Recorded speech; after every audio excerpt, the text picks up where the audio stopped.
Chapter 9. Now in the 12th month, that is the month Adar, on the 13th day of the same, when the king's commandment and his decree drew near to be put in execution, in the day that the enemies of the Jews hoped to have power over them, though it was turned to the contrary, that the Jews had rule over them that hated them. The Jews gathered themselves together in their cities throughout all the provinces of the king Ahasuerus, to lay hand on such as sought their hurt, and no man could withstand them, for the fear of them fell upon all people.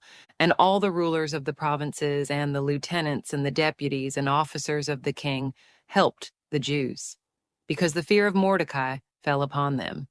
For Mordecai was great in the king's house, and his fame went out throughout all the provinces. For this man Mordecai waxed greater and greater. Thus the Jews smote all their enemies with the stroke of the sword, and slaughter and destruction, and did what they would unto those that hated them. And in Shushan the palace the Jews slew and destroyed 500 men. And Parshandatha, and Dalphon, and Aspatha, and Paratha, and Adalia, and Aridatha, and Parmashta, and Arisai, and Aridai, and Vajazatha, the 10 sons of Haman the son of Hammedatha, the enemy of the Jews, slew they, but on the spoil laid they not their hand.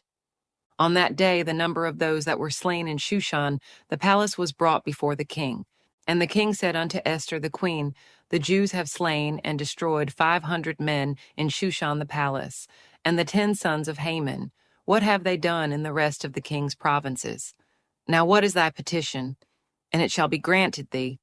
Or what is thy request further? And it shall be done. Then said Esther, If it please the king, let it be granted to the Jews which are in Shushan to do tomorrow also according unto this day's decree, and let Haman's 10 sons be hanged upon the gallows. And the king commanded it so to be done, and the decree was given at Shushan. And they hanged Haman's 10 sons. For the Jews that were in Shushan gathered themselves together on the 14th day, also of the month Adar, and slew 300 men at Shushan. But on the prey they laid not their hand. But the other Jews that were in the king's provinces gathered themselves together, and stood for their lives, and had rest from their enemies, and slew of their foes 75,000. But they laid not their hands on the prey.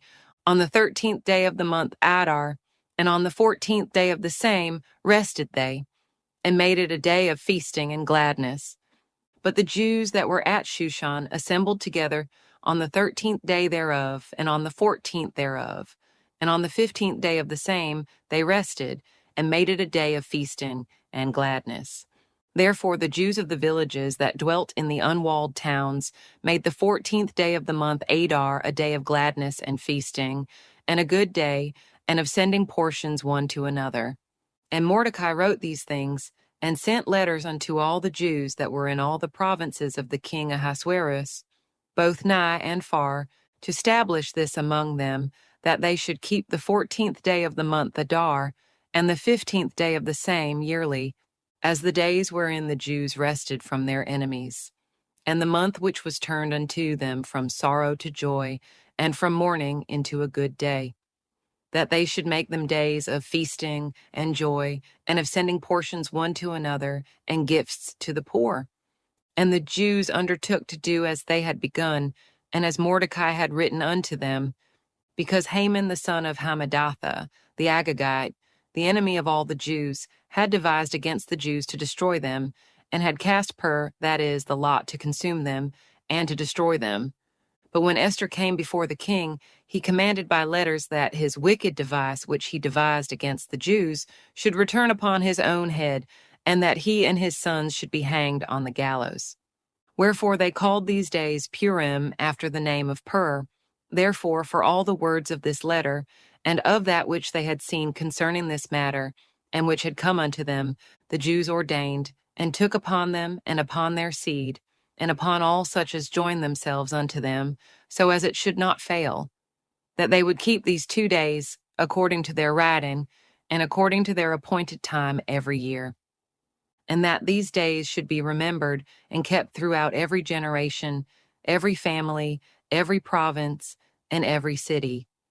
and that these days of Purim should not fail from among the Jews, nor the memorial of them perish from their seed.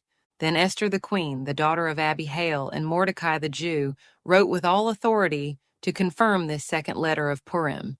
And he sent the letters unto all the Jews, to the 127 provinces of the kingdom of Ahasuerus, with words of peace and truth to confirm these days of Purim in their times appointed, according as Mordecai the Jew and Esther the queen had enjoined them, and as they had decreed for themselves and for their seed the matters of the fastings and their cry.